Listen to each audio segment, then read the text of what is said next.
Brandin Podziemski had the ball, the clock ticking down, and one job: just don't screw it up. Instead, he dribbled up the court and immediately turned it over. One possession later, he missed another shot, then another, and another. By the end of the night, he had gone 3 for 14 from the field. 33 long minutes of playoff basketball, and all he had to show for it was frustration, a deflated locker room, and one very disappointed Stephen Curry. You could see it on Steph's face: the forced claps, the hollow stares.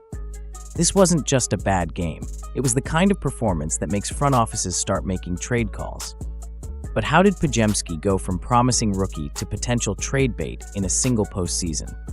To answer that, we have to rewind to where this all began and look at the 6 warning signs that led to this brutal collapse. The false hope of a breakout rookie. Podziemski didn't enter the league with sky-high expectations.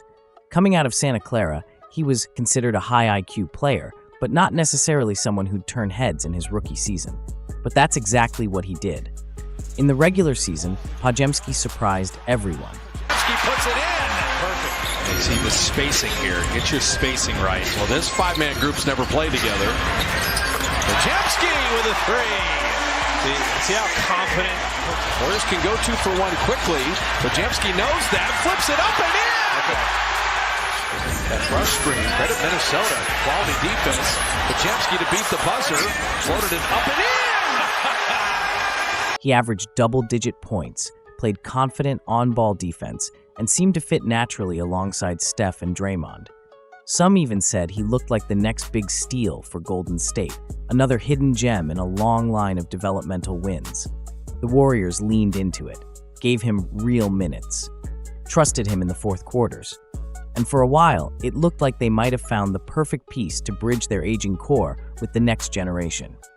But what no one noticed or wanted to admit was how much of his success depended on one very specific thing: the gravitational pull of Stephen Curry. And that's where the cracks started forming. The Steph dependency problem. Podziemski's numbers were solid. But here's the thing. When Steph Curry was on the court, Brandin looked like a composed, confident contributor. Points in the paint's a problem. In game 1, Curry, Podziemski, this is a 3. What a start by Podziemski. Comeback by the Warriors. Look at the shot clock running down. Brooks defense.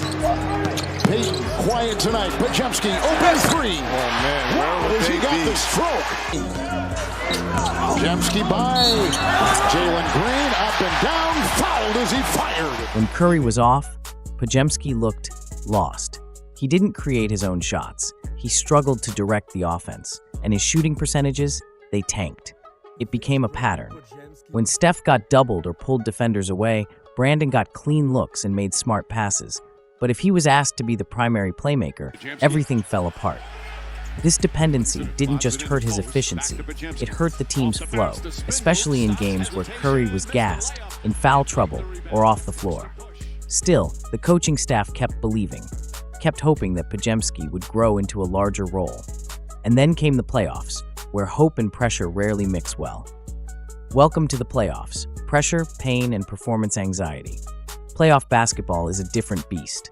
The pace slows down, the defense tightens, and the margin for error shrinks to nothing. For Podziemski, it was like stepping into another universe. He came out aggressive, but not in a good way. His shot selection got worse, his turnovers increased, and his confidence, which had been so solid all season, started to crack. In Game 4 against the Timberwolves, the meltdown was complete. He missed open threes, he turned the ball over in transition, and in key moments when the team needed poise, he gave them panic. The most brutal part? The camera caught Steph's face after a particularly awful sequence. You didn't need words, you could see it. Frustration, fatigue, maybe even resignation. But the worst part for Podziemski was still coming. The numbers don't lie, but they can ruin you. Over the 7 playoff games, Brandin Podziemski averaged 11.0 points, 4.1 rebounds, 3.0 assists, but only shot 39.5% from the field and 28.9% from 3. On paper, those aren't disastrous numbers for a rookie, but context is everything. Those stats include some good games early in the first round against Houston, games that now feel like ancient history. In round 2, when the Warriors needed consistency, Podziemski gave them chaos. His Game 4 stat line was the tipping point: 3 for 14 shooting, no rhythm, and negative impact on both ends of the floor. Front offices don't just look at averages, they look at when you show up and when you disappear. And disappearing in a must-win game? That's how young players end up in trade packages. But Podziemski's fate isn't just about stats, it's about the Warriors' bigger problem. The window is closing, and fast.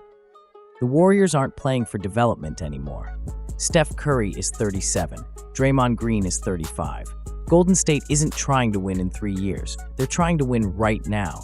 And if a young player can't help deliver wins today, he becomes a bargaining chip tomorrow.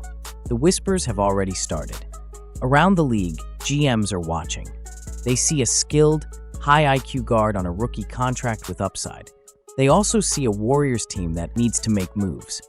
Podziemski might not be the problem, but he's definitely a solution, just not the kind Warriors fans hoped for. And ironically, the better his upside looks to other teams, the more likely it is that he gets moved. But there's one more factor working against him: the Jimmy Butler effect and the new guard pressure. What made the situation worse for Podziemski is that the Warriors already have other young pieces stepping up. Jimmy Butler, a newly added weapon, has been making winning plays: clutch defense, timely scoring, high energy. It's everything the Warriors hope to see from Podziemski. Jump shot with confidence in this game. I mean, they're doing a great job in the paint, getting to the line. There's Jimmy Butler again. 3, knocked it away, but the Warriors keep. Shot clock at 4. Here's Butler for 3. Jimmy Butler with his second 3. And it's coming from someone else. The comparison is unavoidable. In the playoff spotlight, one young player rose, the other shrank. And in a ruthless NBA environment where perception becomes reality, that kind of comparison can fast-track a trade. Which brings us back to the moment that started it all. One missed shot, one turnover, and one look of disappointment from a legend who might not have many runs left. Is it over for Podziemski in Golden State? This isn't the end of Brandin Podziemski's NBA story. He's too smart, too skilled, and too young to vanish overnight. But for the Warriors, this may be the moment they decide he's not their guy, not in the timeline that matters most. It won't be personal, it'll just be business. Because when a championship window is closing, even one bad game can change everything. And for Brandin Podziemski, it just might have.